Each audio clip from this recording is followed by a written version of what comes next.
For a brain to successfully navigate and survive a shifting environment, it must possess the ability to physically change its own architecture.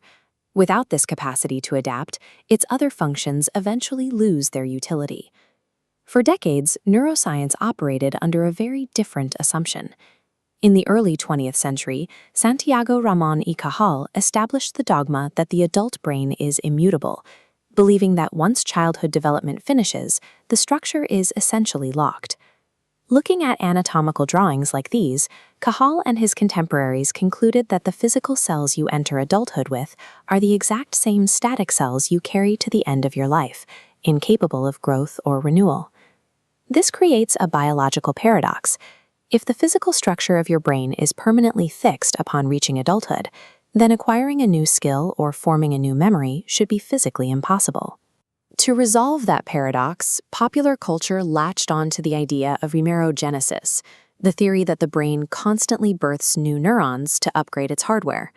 While it is an attractive concept, adding entirely new elements to a highly intricate existing circuit is an inefficient way to change its function, which is why the adult brain rarely employs it for learning.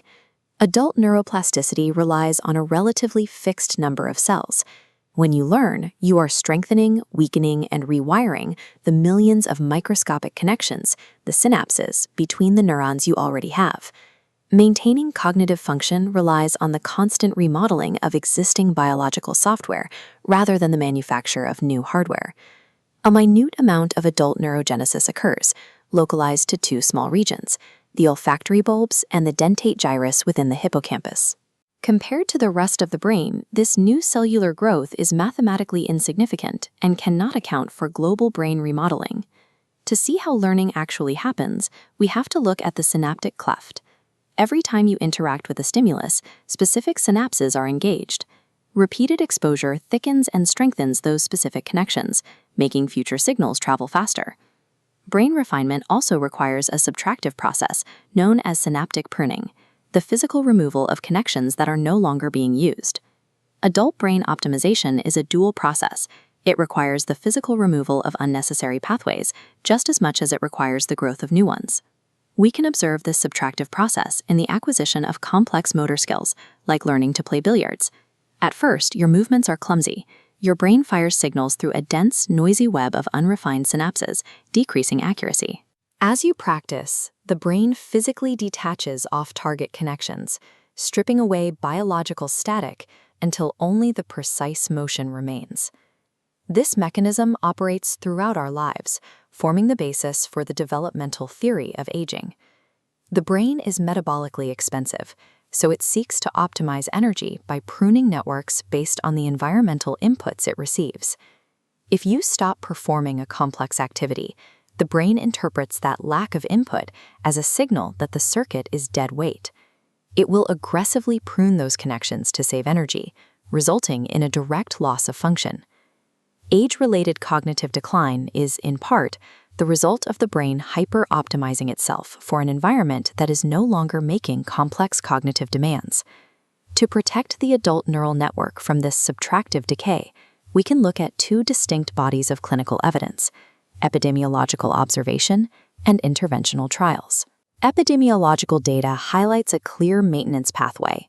Older populations that continuously engage in cognitively demanding hobbies, like playing chess, reading, or volunteering, maintain significantly better cognitive function over time. By executing these familiar, complex routines, these individuals provide biological inputs required to signal the network that those specific circuits are still necessary for survival. This chart shows cognitive trajectories over time. Notice the steep downward curve for average decline. By contrast, the maintenance cohort displays a stabilized, flattened line, representing slowed rates of decline and lower incidences of dementia. Continuing to perform difficult, familiar tasks acts as a biological do not delete tag for your existing neural architecture. To isolate cause and effect, randomized controlled trials like the Pointer study test a second protective pathway: novelty. These trials expose older adults to entirely new cognitive stimuli, such as navigating unfamiliar online platforms, learning a foreign language, or studying musical theory. This chart shows the specific outcome from those interventions.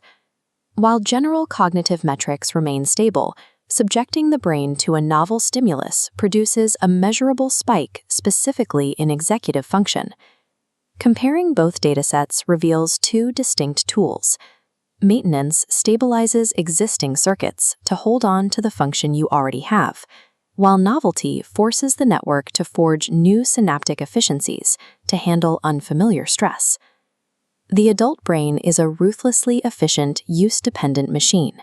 It will strip away its own capabilities to conserve energy unless it is constantly subjected to both the friction of maintenance and the stress of novel demands.